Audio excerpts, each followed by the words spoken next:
Ontario homeowners can now take solar savings a step further with up to $10,000 from the Home Renovation Savings program. Here's how it works. Your solar panels power the home during the day, and any extra energy charges your battery bank. Then, during the new expensive 4 to 9 p.m. peak window, the battery discharges power to your home, reducing your reliance on the grid when rates are highest. That's peak shaving, and it directly lowers your hydro bill.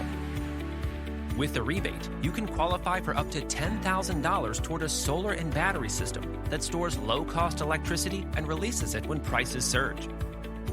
Solar X clients get an extra edge by switching from time of use to ultra-low overnight rates.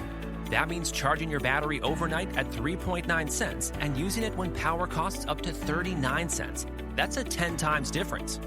Our AI energy management system even monitors weather forecasts and hydro outage alerts, automatically keeping your battery charged and ready before a storm, so your home stays powered when others go dark.